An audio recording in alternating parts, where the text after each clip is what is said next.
Oi, gente, eu vou falar um pouquinho aqui sobre Daniel Munduruku e sobre o livro Meu Avô Apolinário. Mas é bem pouco mesmo, porque durante as aulas, a gente conversou bastante sobre ele e assistiu algumas coisas sobre ele, né? Daniel Munduruku Monteiro Costa nasceu em Belém do Pará e faz parte da etnia Munduruku, é escritor, professor. Nasceu em 28 de fevereiro de 1964, autor de 52 a 54 livros. Alguns sites dizem 52, outros 54, publicados tanto no Brasil quanto no exterior.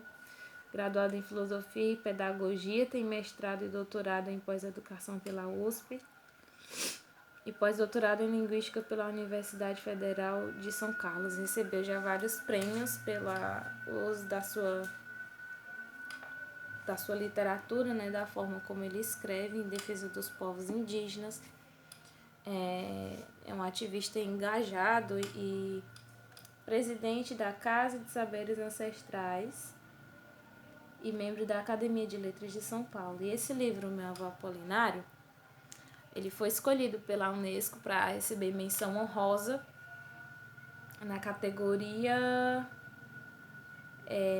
Literatura para Crianças e Jovens na Questão da Tolerância.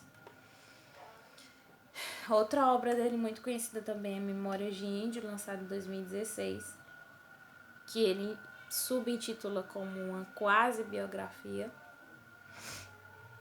já que ali existem supostas memórias da infância, da vida dele, de alguns acontecimentos.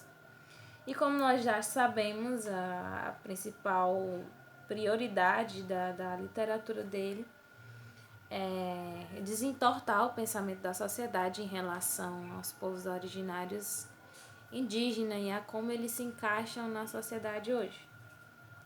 O livro Meu Avô Apolinário resgata histórias do pouco tempo de convivência que ele teve com o avô, um velho índio que gostava de contar histórias a respeito da natureza, da tribo e de espíritos que ele chamava de avós ou guardiões.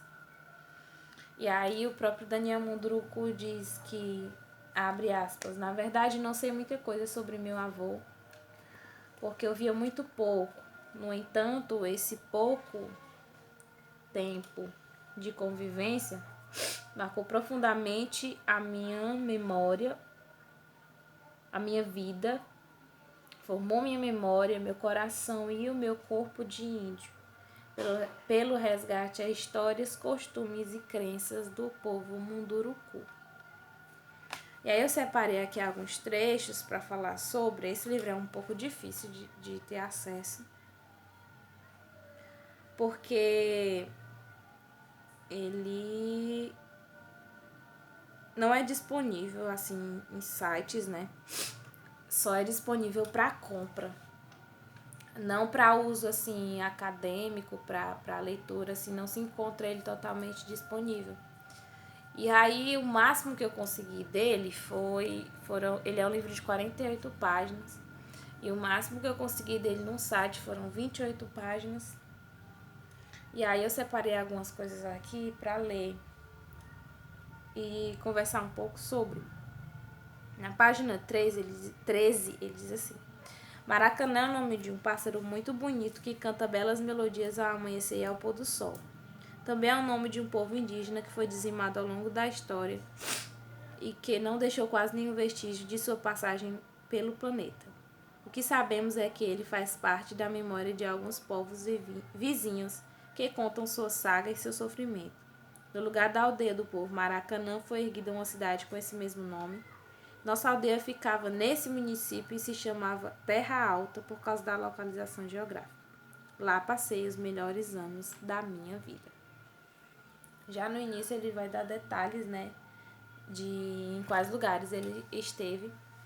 E aí quando ele fala sobre esse povo que foi dizimado, me vem à memória a questão de que por muitos desses povos terem sido dizimados, né, às vezes por guerras entre eles mesmos, Mas nós sabemos que o maior motivo de povos assim terem sido dizimados foi o processo de colonização e escravização. E aí a gente fica pensando quanto de material que a gente não vai ter acesso, não vai poder estudar, não vai poder conhecer, porque povos como esses foram dizimados, foram aniquilados, foram mortos e, enfim, quanto de bagagem que a gente não vai poder destrinchar, quanto de conhecimento que a gente não vai poder carregar por conta de todos esses processos, por conta de como essas coisas aconteceram. Na página 15, ele diz assim: assim que amanhecíamos, íamos para o Igarapé. O Igarapé, para quem não sabe, é uma espécie de grota ou rio, tá bom? Tomar banho. Depois a gente comia um delicioso mingau de mandioca e banana com farinha de tapioca e beiju. Já vem aí uma herança culinária, né? Quando era dia de ir à roça, saíamos cedo e caminhávamos mais de 3 horas até chegar ao local. Os meninos iam na frente para proteger o grupo. Bem, na verdade, íamos mais brincando mesmo, coisa que toda criança gosta de fazer. De vez em quando eu gostava de ficar perseguindo as formigas. Eram interessantes porque trabalhavam o tempo todo. Vinha todas indo e vindo para um lugar indeterminado. Umas levavam enormes folhas nas costas e outras pareciam que vigiavam o que as outras faziam. E aí, depois disso, ele vai imaginar e criar, né, na cabeça dele um diálogo entre esses seres. E entra aí toda aquela questão de que de como a natureza faz parte das crenças dos índios, do pensamento do índio, de como toda a cultura e a educação dele é formada. E aí a parte mais interessante de todas as páginas que eu pude ler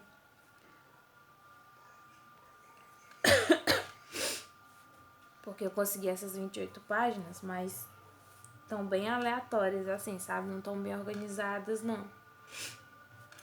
E aí, na página 30 e 31, ele tá conversando com o avô dele e ele grita e o avô dele pergunta: por que você está gritando? Fiquei envergonhado, mas ele compreendeu. Fui fazer xixi. Você não sabe que não se deve fazer xixi no igarapé? O igarapé é de água pura e o xixi contamina, enfraquece seu espírito. Espero que tenha aprendido alguma coisa com nossa vinda até aqui. Fiquei quieto, não tinha aprendido nada. Pelo menos não tinha me dado conta ainda. E a avó dele vai e diz: você chegou à aldeia muito nervoso esses dias, não foi? Veio assim da cidade, lugar de muito barulho e maldade. Lá as pessoas o maltrataram e você se sentiu aliviado quando soube que viria pra cá, não foi? Sei que está assim porque as pessoas o julgam inferior a elas e seus pais não o ajudam muito a compreender isso. Pois bem, já é hora de saber algumas verdades sobre quem você é. Por isso eu o trouxe aqui. Você viu o rio? O olhou para as águas? O que elas te ensinam? A paciência e a perseverança. Paciência de seguir o próprio caminho de forma constante, sem nunca apressar seu curso. Perseverança para ultrapassar todos os obstáculos. O rio sabe onde quer chegar e sabe que vai chegar, não importa o que tem que fazer para isso. Sabe que o destino dele é unir-se ao grande rio Tapajós, dono dos rios. Temos que ser como o rio, meu neto. Temos que ter paciência e coragem, caminhar lentamente, mas sem parar. Temos de acreditar que somos parte desse rio e que nossa vida vai se juntar a ele quando tivermos partido desta vida. Temos de acreditar que somos apenas um fio da grande teia da vida, mas o fio importante sem o qual a teia desmorona. Quando você estiver com esses pensamentos outra vez, venha para cá e veja o rio. Acho que esse foi o maior discurso que eu ouvi do meu avô. Depois conversamos muitas vezes.